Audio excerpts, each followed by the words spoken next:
Le Sénégal est un pays de dialogue.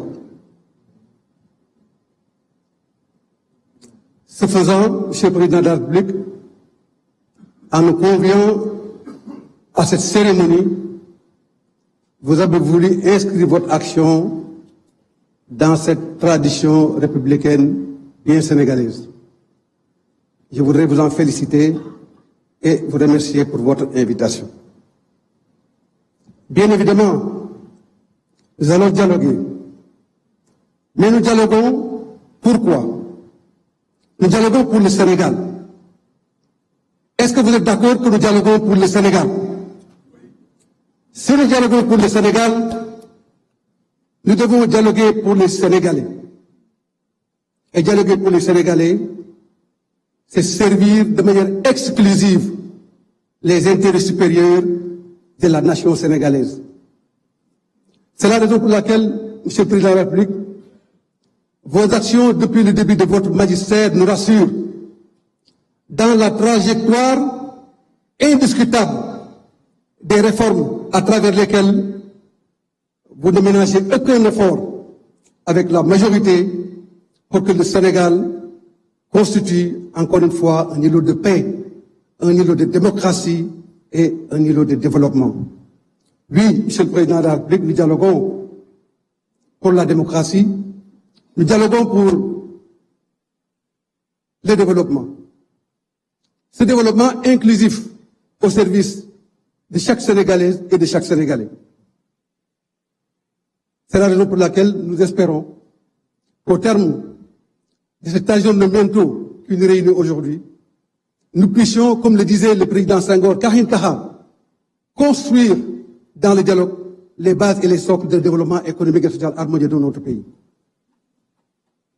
Le Sénégal, notre pays, est un grand pays. Nous avons un grand peuple. Et je suis persuadé que de la synthèse et de la conviction que nous avons et que nous partageons à travers notre cohésion sociale et nationale, ici regroupés dans cette salle, nous allons construire le Sénégal de demain, le Sénégal de nos rêves, le Sénégal de la paix, le Sénégal de l'unité et le Sénégal de la cohésion. Monsieur le Président de la République, permettez-moi, en ce moment solennel, de la trajectoire historique de l'évolution de notre pays, de dire ici avec force et pertinence combien il me plaît de saluer le combat héroïque du peuple sénégalais pour arriver à ce changement, à ces mutations, à ces transformations indispensables pour l'avenir de ce pays. Oui, Monsieur le Président de la République, après avoir salué votre contribution à cet égard, je voudrais saluer l'immensissime contribution du Premier ministre Ousmane Sonko pour que ce combat puisse réussir et puisque nous puissions atteindre les résultats à travers lesquels nous célébrons aujourd'hui ce dialogue.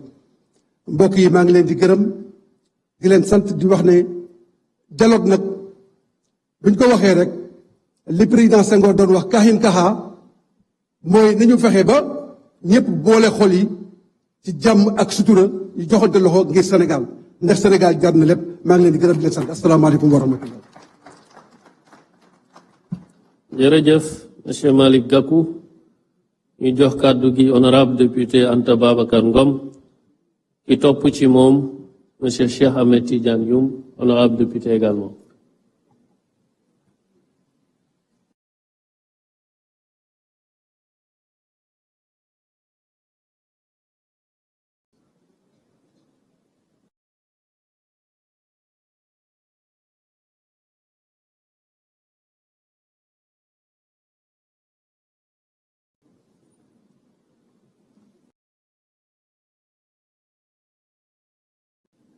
Monsieur le Président de la République, Monsieur le Président de l'Assemblée nationale, Monsieur le Premier ministre, Mesdames et Messieurs, en vos rangs, grades et qualités.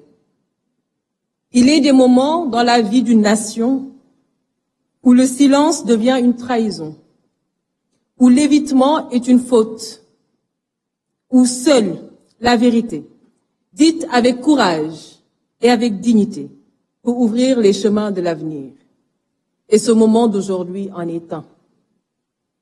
Si nous sommes réunis ici, ce n'est ni pour meubler l'agenda républicain, ni pour prêter à une mise en scène institutionnelle. Nous sommes venus répondre par conviction et nous sommes venus répondre par devoir. Parce que l'écoute, la concertation et le respect de la vérité sont au cœur de notre ADN politique. Mais aussi parce que nous devons collectivement respecter l'intelligence des Sénégalais qui n'en peuvent plus des combines politiques, des promesses sans lendemain et des stratégies de diversion. Nous espérons vivement que l'esprit de ce dialogue ne sera pas dévoyé.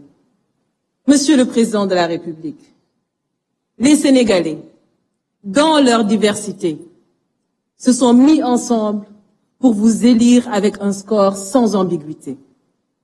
La plus belle manière d'honorer ce choix est de rassembler et de réconcilier le peuple autour de l'essentiel. C'est pourquoi nous attendons de ce dialogue un engagement sincère des autorités à tous les niveaux. Il est temps de changer de ton et d'abandonner les discours agressifs. La parole publique doit retrouver sa dignité. Le débat politique doit être assaini, purgé des injures et des insanités qui n'y ont pas leur place. Chaque parti doit assumer la responsabilité de maîtriser ses militants. À défaut, la justice devra jouer son rôle dans toute sa rigueur. Mais nous appelons à une justice véritablement indépendante, équitable et impartiale. Nous soutenons, Monsieur le Président de la République, sans réserve, le principe de la reddition des comptes. Mais ce principe doit rester un exercice de justice, non un instrument de violence, de vengeance ou un levier de communication politique.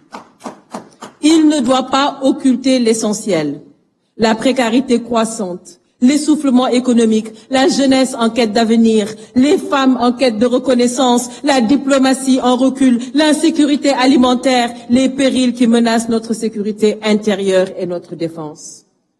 Monsieur le Président de la République, nul ne s'attendait à des miracles au bilan de votre première année de mandat, je vous l'accorde. Mais il est désormais temps de passer à l'action et de faire rayonner à nouveau notre pays au concert des nations. Cela fait 4 longues années que notre pays est prisonnier de tensions politiques qui ont fini de fragiliser les bases de notre économie et détourner l'attention des Sénégalais des vraies priorités. Il faut refermer cette parenthèse douloureuse et lancer des réformes structurelles dans les secteurs vitaux. Éducation, santé, équité sociale, agriculture, élevage et j'en passe, industrie. Je vous propose d'organiser des États généraux pour la relance économique afin de réinventer notre modèle. Je saisis cette tribune pour porter un plaidoyer fort en faveur du secteur privé, formel comme informel. Il est temps de le replacer au cœur des priorités économiques. C'est votre meilleur allié, Monsieur le Président. Mesdames et Messieurs, en abordant les questions de la démocratie, des libertés fondamentales, le processus électoral et les réformes nécessaires, nous tenons là une opportunité précieuse de refonder notre système démocratique sur des bases plus justes, plus solides et plus inclusives. Mais cette refondation sera incomplète si elle ne s'accompagne pas d'un véritable renforcement de la place des femmes dans